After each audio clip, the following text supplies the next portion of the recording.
Last speaker before the roundtable. Women are still underrepresented in clinical trials, though it's a law by the FDA to have more representation, to have equal representation between male and female, and also a strong recommendation from the European Union.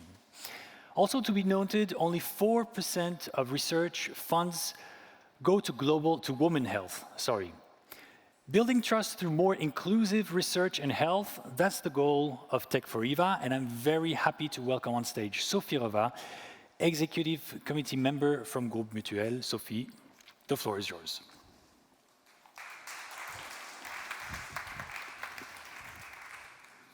So good evening, everyone. I'm very happy to be here today and to present Tech4Eva. Tech4Eva is a major innovation in the health landscape. It is an innovation that aims to improve women's health. And it is a project that is very close to my heart because I'm convinced that there is a strong link between health and career. And I'm convinced that improving women's health will also lead to improve women's chances of professional success. Oops. Doesn't seem to function. Okay, sorry. So Tech4Eva, this is the first startup accelerator dedicated to FemTech in Switzerland. And the vision of Tech4Eva is to create an innovation platform in Switzerland where startups from all over the world can develop innovative solutions, can develop new technologies to improve women's health. Tech4Eva was co-founded by the EPFL Innovation Park and the Groupe Mutuel. So it is really a joint initiative from the academic research world on one hand, with the EPFL Innovation Park, and the business, the economic world with the Groupe Mutuel. Groupe Mutuel, as you know, is a leading health and life insurer in Switzerland with 1.3 million customers. And we decided to support this project because we are convinced that our role is not only to pay bills. We do pay bills, and we do pay a lot of bills. But our role goes far beyond that. We think that our role is to support our customer, to offer innovative solutions. And guess what? 50% of our customers are women. And we think that innovation should be at the service of this 50% of our customer too. So when we talk about Tech4Eva, we talk about FemTech. FemTech, it is about using innovation, using technology to improve women's health. And when we talk about women's health, we really talk about women's health in the broadest sense. So we are not only talking about pregnancy or breast cancer. We talk about menopause, about menstrual health, about heart health, about mental health, so really, really broad. Already mentioned, why are we talking about this? 50% of the population, this is not a secret, only 4% of investment. Women have long been excluded or underrepresented in clinical trials. And it means that a lot of treatments or medical procedures are not fully adapted to women because they don't take into account the specificities of women's health. And we have one example that we really know today, cardiovascular disease. The symptoms generally presented by women are not the same as generally presented by men. So 4%, this is not enough. It has to change, and this is why we created Tech4Eva. For the moment, FemTech is a niche market, but it has a huge growth potential. Experts talk about a market that will reach 75 billion by 2025. So a niche market today, a mainstream market tomorrow. And if you are looking for interesting investments, especially nowadays, this is probably a good time to think about investing in FemTech.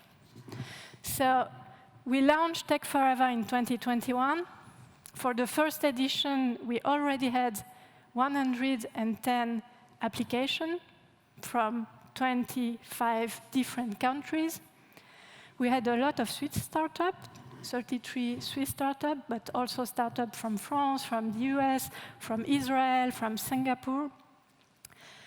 67% of women founders, which is a very high rate compared to what we see in the startup world usually.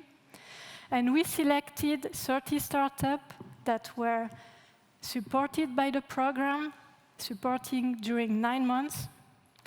And the result of this support is a great success. These 30 startups raised during the program 60 million. So it's huge, 60 million. It exceeded all our expectations. And based on this success, we decided to launch a second edition. And this year, we had even more applications, 124 applications from 30 countries, 80% women founder, and still a lot of Swiss startups. We selected this year 28 startups that are currently supported by the program. And the selection criteria focus on 3 main elements. First, the team, so personality, credibility, quality of the speech. The project itself, meaning the degree of innovation, the scalability, is it a unique solution? And third, the value brought to the program. And these 28 startups, as you can see, they come from all over the world. So we have Swiss startups, we have US startups, we have startups coming from France, from Italy, from Spain, from Israel, from Singapore, even from South Africa and South Korea. And I don't have the time to explain in detail what each of these startups does, but just to be more concrete, I'll give you 3 examples.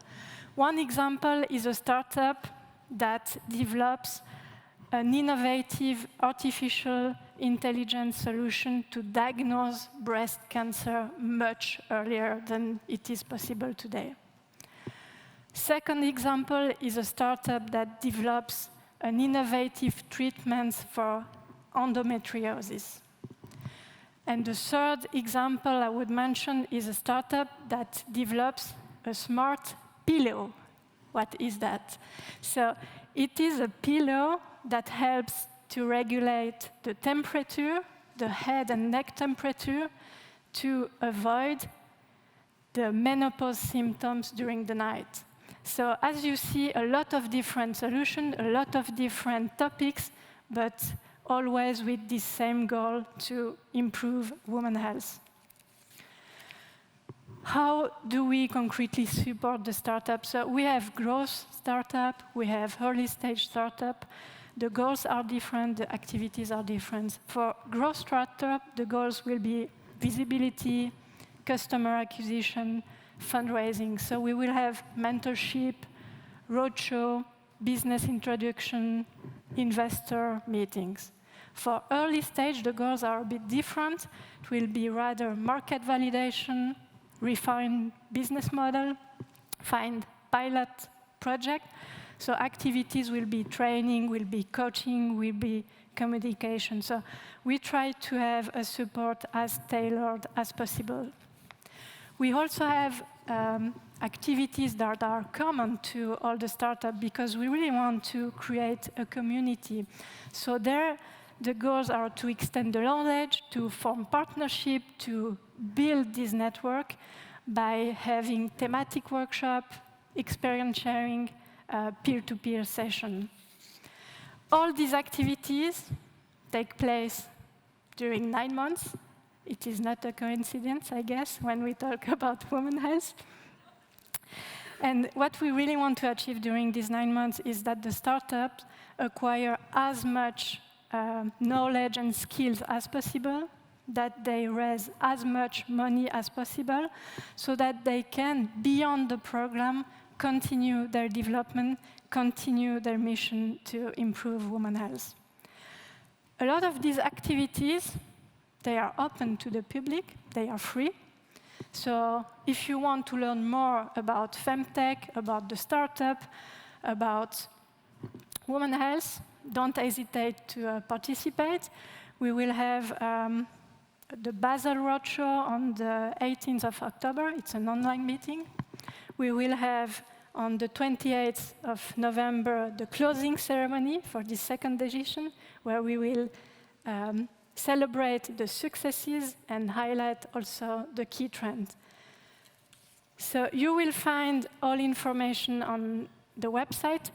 Unfortunately, the QR code doesn't function. Sorry for that. But the links and the social media, you will find all information on that. And in the conclusion, there is one thing I really want to insist on. So we are talking about improving women's health.